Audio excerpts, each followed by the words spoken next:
Muchas gracias para la invita para estar aquí con ustedes en este convocación muy importante. Ahora voy a hablar en inglés. Many countries around the world have succumbed to democratic backsliding with attacks on voting systems and threats to officials who oversee the voting process, as well as attacks on other public institutions meant to uphold our democracies. In the United States, we saw a violent attack on the Capitol building, which is a place that is representative of the history of democracy in the United States and in the world. These attacks were meant to undermine what is the essence of democracy, the fairness of the vote, the importance of every citizen having a voice in the governance of the country, whether through being elected to office or voting for those who are elected to office, as well as the peaceful transition of power. These attacks that are coming routinely have resulted in many people in the world and in your country and mine of having a lack of trust in government and in our democratic institutions, as well as an inability to accept the truth.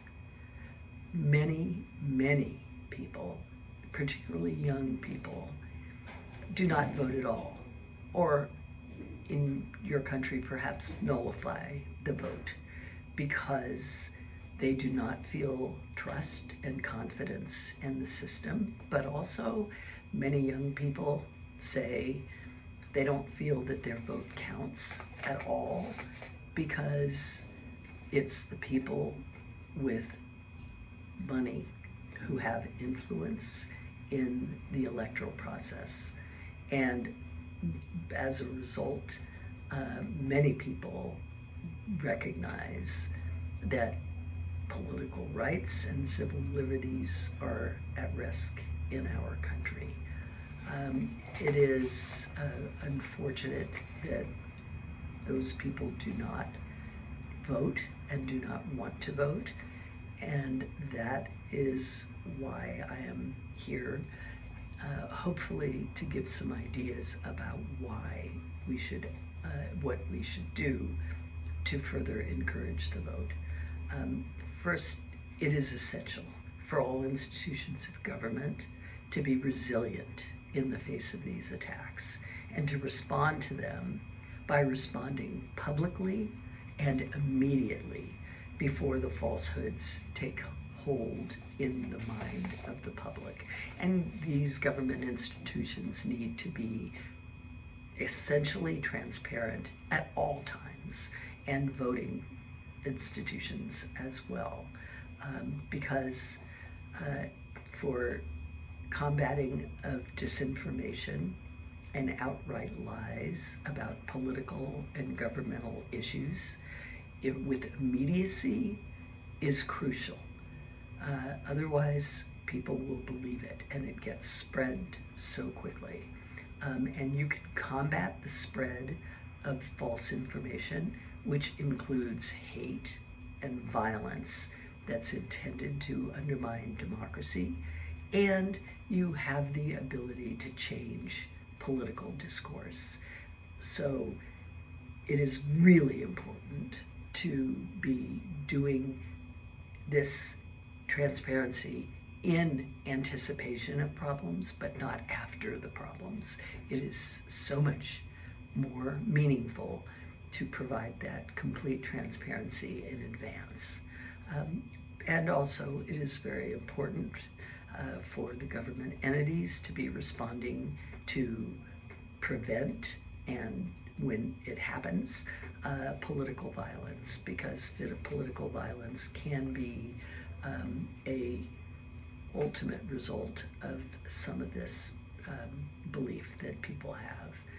And because of the concerns about money in politics, which are real, because it is true that the very wealthy seem to have the most impact, we also must be completely transparent about who is trying to influence your vote and who's trying to make it harder to influence your vote.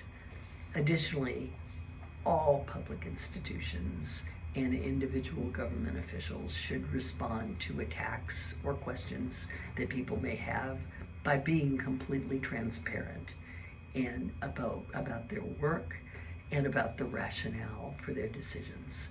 In order for every citizen to feel they have a voice, they must be assured that their community will be represented in the political hierarchy and in government institutions.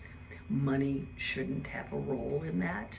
The parity of representation of women is important, and other minorities and communities must be represented and is essential in all government institutions.